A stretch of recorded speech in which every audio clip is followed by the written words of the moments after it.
আকাশবাণী খবর পড়ছি সুদীপ বসু।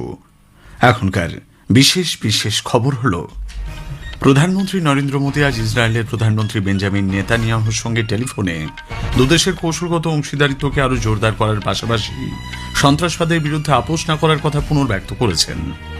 বিদেশমন্ত্রী ডক্টর এস জয়শঙ্কর সন্ত্রাসবাদে মদত ও জঙ্গিদের প্রশিক্ষণ শিবির চালানোর জন্য পাকিস্তানের কঠোর সমালোচনা করেছেন। 2025-26 অর্থবর্ষে দেশের প্রকৃত জিডিপি বৃদ্ধির হার 7.4% থাকতে পারে বলে পূর্বাভাস। ছত্তিশগড়ের সুকমায় 26 জন নকশাল আজ পুলিশের কাছে আত্মসমর্পণ করেছে।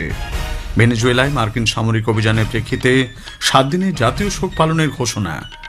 আইসিসি আসন্ন টি-20 বিশ্বকাপ ক্রিকেটে বাংলাদেশের ম্যাচ ভারত থেকে স্থানান্তরিত করার আবেদন খারিজ করে দিয়েছে। আসছি বিস্তারিত খবরে। প্রধানমন্ত্রী নরেন্দ্র মোদী আজ ইসরায়েলের প্রধানমন্ত্রী বেঞ্জামিন নেতানিয়াহুর সঙ্গে টেলিফোনে কথা বলেন। ভারত ইসরায়েল কৌশলগত অংশীদারিত্বকে আরও শক্তিশালী করার পন্থা পদ্ধতি নিয়ে আলোচনা করেন তারা। অভিন্ন গণতান্ত্রিক মূল্যবোধ, আস্থা এবং ভবিষ্যৎমুখী কর্ম পরিকল্পনার উপর ভিত্তি করেই দুই দেশের সম্পর্ক পরিচালিত হচ্ছে। সন্ত্রাসবাদের বিরুদ্ধে প্রতিরোধ গড়ে তোলা নিয়ে উভয় পক্ষই পুনরায় প্রতিশ্রুতিবদ্ধ হন। ভারত ও ইসরায়েলের নেতারা আলোচনায় দুই দেশের কৌশলগত অংশীদারিত্বকে আরও জোরদার করার বিভিন্ন বিষয়গুলি চিহ্নিত করেছেন। দশকের পর দশক সন্ত্রাসবাদে মদত দেওয়া এবং জঙ্গিদের প্রশিক্ষণ শিবির চালানোর জন্য ভারত পাকিস্তানের কঠোর সমালোচনা করেছে। বিদেশমন্ত্রী ডক্টর এস জয়শঙ্কর লুক্সেমবার্গে এক সাংবাদিক সম্মেলনে বলেছেন, যে সমস্ত দেশ বিভিন্নভাবে ভারতকে সাহায্য করছে তাদের সঙ্গে নতুন দিল্লির আচরণ হবে একরকম, কিন্তু পাকিস্তান এবং অন্য যেসব দেশ ভারতের বিরুদ্ধাচরণ করছে তাদের সঙ্গে নতুন দিল্লির আচরণ হবে সম্পূর্ণ ভিন্ন। That for decades you had these training camps, not secret training camps at all, training camps in the big cities of Pakistan, very open, where the state, the military supports terrorism, and they've tried to normalize it as though it's their right to do it. Doctor Jaishankar বলেন, ভারত ভেনেজুয়েলার সাম্প্রতিক পরিস্থিতিতে যথেষ্ট উদ্বিগ্ন। সেদেশের মানুষের নিরাপত্তা সুনিশ্চিত করার জন্য একসঙ্গে কাজ করার আহ্বান জানিয়েছেন তিনি।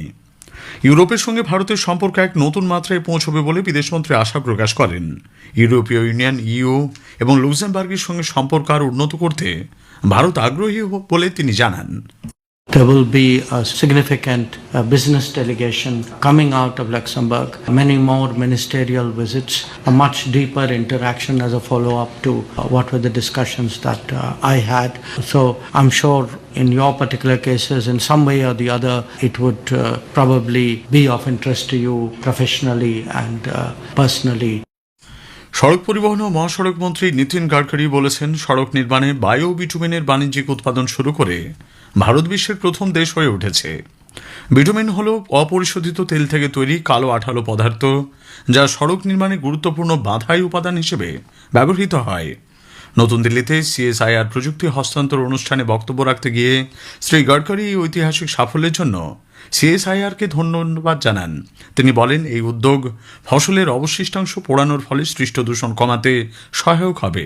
তিনি আরও বলেন, বায়োবিটুমিন উৎপাদন বিকশিত ভারত 2047 স্বপ্ন পূরণের পথে একটি রূপান্তরমূলক পদক্ষেপ। ये बात बिल्कुल जरूर है कि किसी भी देश के प्रगति और विकास में उसमें आज कौन सा रिसर्च हो रहा है और हम उसमें कितने कैपेबल है, इसके ऊपर विश्व में हमारा भविष्य निश्चित होने वाला है। और इसीलिए दो बातें मैं अक्सर याद रखता हूं कि innovation, entrepreneurship, science, technology, research, skilled and successful practices, we name it as knowledge and conversion of knowledge into wealth is the future. और ये सबसे इम्पोर्टेंट है। और दूसरी बात जो है, no material is waste and no person is waste. It is depending upon the appropriate vision of the leadership and appropriate technology that you can convert waste into wealth. এই উপলক্ষে বিজ্ঞান ও প্রযুক্তি মন্ত্রী ডক্টর জিতেন্দ্র সিং বলেছেন, এই সাফল্যের মাধ্যমে ভারত পরিচ্ছন্ন ও পরিবেশ বান্ধব মহাসড়কের নতুন যুগে প্রবেশ করেছে। দেশের নির্বাচন ব্যবস্থাপনা ও গণতন্ত্র নিয়ে আন্তর্জাতিক স্তরে আলোচনা সভার আয়োজন করেছে নির্বাচন কমিশন। আগামী 21 থেকে 23 জানুয়ারি পর্যন্ত নতুন দিল্লির ভারত মণ্ডপমে আয়োজন করা হচ্ছে India International Conference on Democracy and Election Management 2026-এর। নির্বাচন কমিশন আগামীকাল জরুরি ভিত্তিতে দেশের সমস্ত রাজ্যের মুখ্য নির্বাচনী আধিকারিকদের নিয়ে বৈঠকে বসতে চলেছে। মুখ্য নির্বাচন কমিশনার জ্ঞানেশ কুমার সকাল 10টা থেকে সমস্ত রাজ্য ও কেন্দ্রশাসিত অঞ্চলের মুখ্য নির্বাচনী আধিকারিকদের সঙ্গে বৈঠক করবেন। বৈঠকে যোগ দিতে রাজ্যের মুখ্য নির্বাচনী আধিকারিক মনোজ কুমার আগরওয়াল দিল্লি যাচ্ছেন না বলে খবর। 2025-26 অর্থবর্ষে দেশের প্রকৃত জিডিপি বা মোট অভ্যন্তরীণ উৎপাদন বৃদ্ধির হার 7.4% থাকতে পারে বলে পূর্বাভাস দেওয়া হয়েছে। গত অর্থবর্ষেই হার ছিল 6.5%। প্রথম অগ্রিম অনুমান অনুযায়ী চলতি অর্থবর্ষে প্রকৃত জিডিপি দাঁড়াবে 201 লক্ষ কোটি টাকার বেশি। 2024-25 অর্থবর্ষে এই অঙ্ক ছিল প্রায় 187 লক্ষ কোটি টাকা। পরিসংখ্যান ও কর্মসূচি রূপায়ণ মন্ত্রক জানিয়েছে, পরিষেবা ক্ষেত্রের শক্তিশালী বৃদ্ধি এর অন্যতম কারণ। নতুন দিল্লিতে আজ শুরু হয়েছে পিপরাওয়া থেকে পাওয়া গৌতম বুদ্ধের পবিত্র সামগ্রীর আন্তর্জাতিক প্রদর্শনী। 6 মাসব্যাপী প্রদর্শনীতে দর্শনার্থীরা এইসব সামগ্রী সম্পর্কে তথ্য ও দর্শন পাবেন। প্রদর্শনীর শিরোনাম রাখা হয়েছে the light and the lotus, relics of the awakened one. এতে দেশের গভীর সভ্যতাগত যোগসূত্র এবং বুদ্ধের শিক্ষার গুরুত্ব তুলে ধরা হয়েছে। আজকের প্রসঙ্গ অনুষ্ঠানে আজ শুনবেন বিশেষ আলোচনা, বিশ্ব উৎপাদন মানচিত্রে ভারতের উত্থান। অর্থনীতিবিদ তিমির বরণ চ্যাটার্জির সঙ্গে কথা বলেছেন কল্যাণ লাহা। আকাশবাণী সংবাদ বিভাগ প্রযোজিত অনুষ্ঠানটি শুনবেন আজ রাত 9:30 গীতাঞ্জলি, ডিটিএইচ বাংলা ও সোশ্যাল মিডিয়া প্ল্যাটফর্মে। খবর শুনছেন আকাশবাণী থেকে। প্রতিরক্ষামন্ত্রী রাজনাথ সিং আজ নতুন দিল্লিতে লেফটেন্যান্ট জেনারেল এস.কে. সিনহার জন্ম শতবর্ষ উদযাপন উপলক্ষে শ্রদ্ধা নিবেদন করেছেন। ভার্চুয়ালি স্মারক বক্তৃতায় অংশ নিয়ে তিনি লেফটেন্যান্ট জেনারেল এস.কে. সিনহার অবদানকে স্মরণ করে সকলকে তাঁর জীবন থেকে শিক্ষা নেওয়ার আহ্বান জানান। লেফটেন্যান্ট জেনারেল সিনহা দ্বিতীয় বিশ্বযুদ্ধের শেষ পর্যায়ে বার্মা ও ইন্দোনেশিয়ার দায়িত্ব পালন করেছিলেন। তিনি জম্মু ও কাশ্মীরের রাজ্যপাল হিসেবেও দায়িত্বভার পালন করেছেন। ছত্তিশগড়ের সুকমা জেলায় 26 জন নকশাল আত্মসমর্পণ করেছে। এদের জন্য 13 জনের মাথার দাম ধরা হয়েছিল 65 লক্ষ টাকা। পুলিশ সুপার কিরণ চৌহান জানিয়েছেন, পুনা মার্গেম পুনর্বাসন কর্মসূচির আওতায় 7 মহিলা সহ ওই নকশালপন্থীরা পুলিশ ও সিআরপিএফের কাছে আত্মসমর্পণ করেন।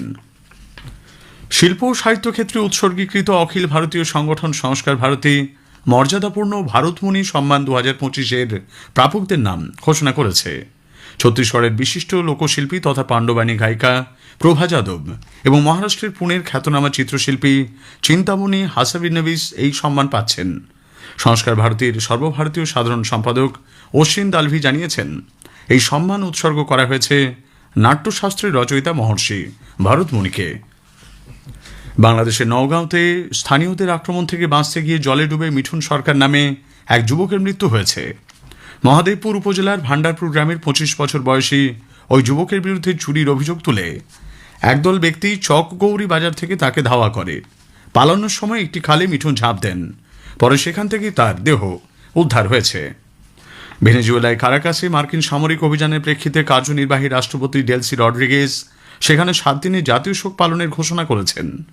ভেনেজুয়েলা সরকার জানিয়েছে, ওই অভিযানে মৃত্যু হয়েছে অন্তত 56 জনের, যাদের মধ্যে 32 জন কিউবার সামরিক ও পুলিশ কর্মী।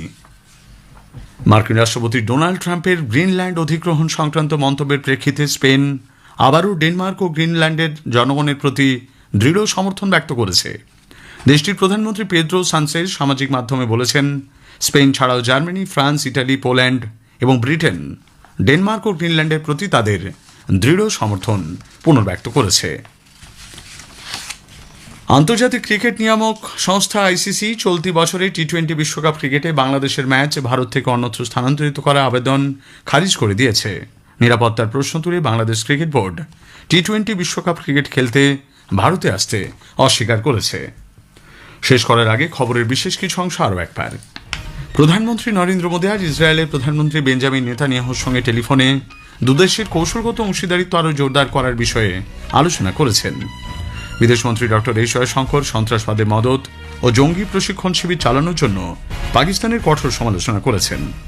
ছত্তিশগড়ের সুকমায় 26 জন নকশাল আজ পুলিশের কাছে আত্মসমর্পণ করেছে। স্থানীয় সংবাদ শেষ হলো, এরপর স্থানীয় সংবাদ সন্ধ্যে 7:50